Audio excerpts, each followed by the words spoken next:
Hello बच्चों, let us set this question. A disk is rotating with angular speed omega. A child sits on it. What is conserved? Option A linear momentum, option B angular momentum, option C kinetic energy and option D potential energy.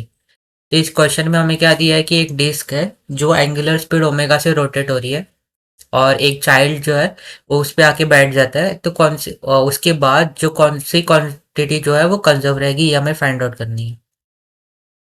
इस question को solve करने के लिए जो की concept हम लोग use करेंगे वो होगा वो होगा कि हमें पता है कि अगर एक्सटर्नल टॉर्क किसी बॉडी पे जीरो होता है तो हम टॉर्क जो होता है वो D L upon D T के टर्म्स में भी लिखते हैं हम लोग, तो ये हो जाएगा जीरो। यहाँ पे एल जो है वो एंगुलर मोमेंटम होता है और हमें पता है कि किसी भी क्वांटिटी के लिए अगर उसका डेरिवेटिव जीरो होता है दैट मीन्स वो क्वांटिटी जो है वो कांस्टेंट होती है।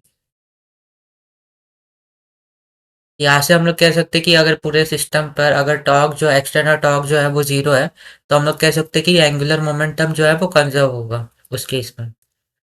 तो क्वेश्चन के अकॉर्डिंग अगर डायग्राम बनाए तो हमें क्या दिया है कि एक डिस्क दिया है जो कि एंगुलर स्पीड ओमेगा से रोटेट कर रहा है। ये हमारा ओमेगा हो गया। यहाँ पे हमारे पास एक चाइल्ड दिया है जो कि ये जो है डिस्क पर बैठ जाता है। तो हमें चेक करना है कि कौन सी क्वांटिटी कंजर्व है। तो हम लोग ऑप्शन ए चेक करें तो ऑप्शन ए में हमें क्या दिया, लीनियर मोमेंटम। तो हमें पता है लीनियर मोमेंटम जो कंजर्व होने के लिए जो है एक्सटर्नल फोर्स सिस्टम पर जीरो होना चाहिए। तो अभी जब ये चाइल्ड इस पर बैठेगा तो इसकी मोशन की वजह से ये जो हिंज है सेंटर वाला उसके वो जो है वो सिस्टम पर जो है कोई एक्सटर्नल फोर्स अप्लाई करेगा। तो सिंस इस केस में एक्सटर्नल फोर्स प्रेजेंट है तो जो लीनियर मोमेंटम है वो कंजर्व नहीं होगा इस केस में। अभी ऑप्शन बी चेक करें तो ऑप्शन बी क्या है, एंगुलर मोमेंटम। तो एंगुलर मोमेंटम चेक करने के लिए अगर हम लोग देखें तो यहाँ पे जो फोर्स लग रहा है यहाँ पे ऊपर नॉर्मल फोर्स लगेगा और नीचे mg लगेगा।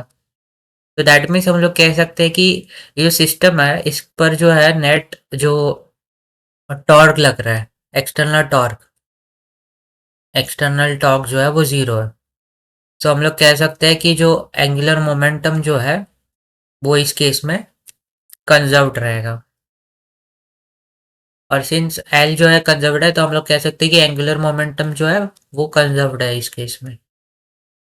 देन अगर काइनेटिक एनर्जी की बात करें तो काइनेटिक एनर्जी जो होती है वो होती है हाफ आई ओमेगा स्क्वायर, जहाँ पे आई जो है वो मोमेंट ऑफ इनर्शिया होता है और ओमेगा जो है एंगुलर वेलोसिटी। तो जैसे जैसे ये जो चाइल्ड है इसका पोजीशन चेंज होगा तो उसके लिए जो मोमेंट ऑफ इनर्शिया का वैल्यू होगा वो भी चेंज होगा। तो therefore we can say that इस केस में जो है काइनेटिक एनर्जी भी सेम नहीं कंजर्व नहीं रहेगी। और सिमिलरली हम लोग कह सकते हैं कि पोटेंशियल एनर्जी जो है इस केस में वो भी सेम नहीं होगी। तो ऑप्शन डी भी जो है वो गलत हो जाएगा। तो ऑप्शन बी जो है इसके लिए ये राइट आंसर हो जाएगा।